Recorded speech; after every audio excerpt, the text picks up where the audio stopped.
Alors Légende, c'est à la fois une saga familiale, l'histoire d'une très vieille famille bretonne dont l'origine remonte aux Templiers, dont le plus lointain ancêtre connu est un Templier.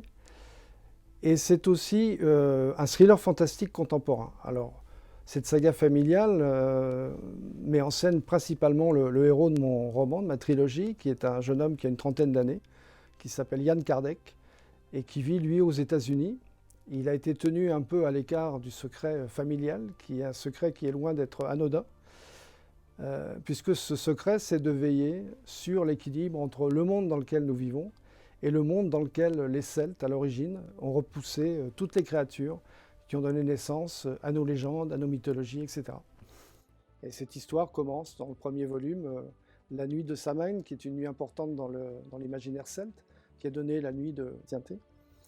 Et Yann Kardec reçoit un appel de sa mère qui lui apprend que son père est décédé dans des circonstances très mystérieuses.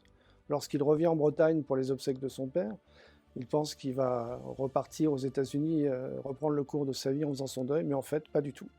Parce que là, son grand-père va lui révéler quel est le secret de cette famille et quel est le rôle désormais de Yann Kardec. C'est-à-dire de restaurer cet équilibre dans des circonstances extrêmement périlleuses pour lui et aussi pour l'humanité. Donc ce qui m'a inspiré l'écriture de Légende, c'était à la fois tout ce légendaire celte, et notamment parmi le légendaire celte, celui de Bretagne. Je voulais redonner vie à des créatures légendaires comme les Dames Blanches, les Lavandières de Nuit, l'Ankou, le fameux ouvrier de la mort des Bretons armoricains. Et en même temps, il y a un côté historique, puisqu'on revient en arrière à l'époque notamment du premier ancêtre templier, pour comprendre comment cette famille s'est retrouvée mêlée à cette responsabilité ultime qui est de veiller sur cet équilibre entre les mondes. Donc c'est vraiment un thriller parce qu'il y a aussi beaucoup de rebondissements dans l'intrigue, y compris jusqu'au dénouement, dans le troisième volume, jusqu'à la fin de l'histoire.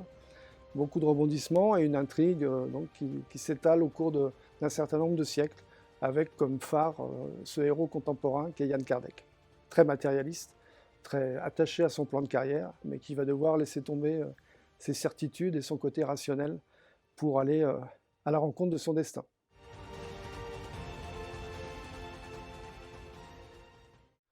Donc j'ai beaucoup plus longtemps été lecteur qu'auteur, c'est le moins qu'on puisse dire. Donc toutes mes lectures depuis l'adolescence ont été bercées par des grands auteurs francophones, notamment de fantastique, comme Jean Ray, comme Anatole Lebras, le fameux collecteur de mémoire bretonne, qui sera d'ailleurs le héros de mon prochain roman qui sortira en 2023. Et puis des auteurs anglo-saxons incontournables comme Edgar Allan Poe, Lovecraft, et puis naturellement plus contemporains, des gens comme Stephen King, qui ont su redonner, on va dire, au fantastique un certain nombre de lettres de noblesse.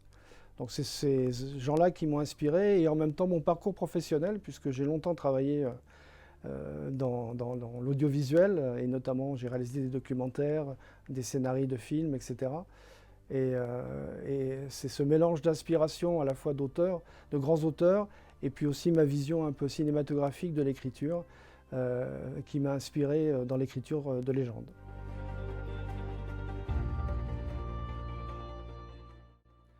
Alors Légende s'adresse à beaucoup de monde parce qu'en fait, c'est pas, bien que ce soit un thriller fantastique, il ne s'adresse pas essentiellement et uniquement d'ailleurs à des amateurs de ce qu'on appelle la littérature fantastique ou a fortiori l'heroic fantasy, puisque ce n'est pas du tout un roman d'heroic fantasy, c'est-à-dire ce n'est pas le Seigneur des Anneaux, ce n'est pas Game of Thrones, on n'est pas dans un univers totalement imaginaire avec des sorciers qui se jettent des sorts d'une colline à l'autre.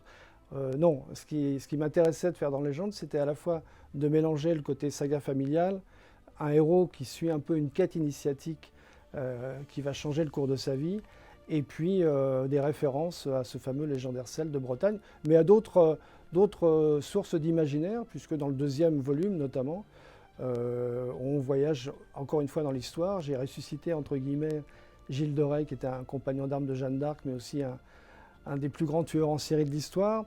La bête du Gévaudan. Dans le troisième volume, on revisite un épisode de la Seconde Guerre mondiale, la fin, on va dire la fin d'Hitler. Voilà, donc c'est à la fois un thriller fantastique, mais j'ai beaucoup de lecteurs qui rentrent par l'autre porte ou par d'autres portes, qui sont soit le côté historique, et soit le côté saga familiale et les différentes attaches et interactions entre ces personnages. Donc la trilogie Légende est bouclée, l'histoire est racontée à la fin du 3e volume, qui sort le 25 novembre 2022. Et je n'en suis pas resté là, puisque j'ai entrepris l'écriture d'une nouvelle série, mais qui pourra se lire indépendamment, puisque Légende se suit, c'est-à-dire le 1er volume, 2e volume, 3e volume, l'histoire s'enchaîne jusqu'à la fin. Et là, j'ai écrit le 1er volume d'une nouvelle série qui s'appelle Les Enquêtes d'Anatole Lebras. Anatole Lebras, un personnage que la plupart des Bretons connaissent, qui était collecteur de la mémoire bretonne et du patrimoine breton, fin du 19e siècle, début du 20e siècle, et qui est un personnage formidable avec une biographie à la fois très riche sur le plan humain et aussi dramatique sur le plan familial, puisqu'il a perdu les 3/4 de sa famille durant cette durée de vie, durant son passage sur Terre. Donc c'est un personnage vraiment très très important qui m'a vraiment inspiré, y compris lorsque j'ai écrit Légende.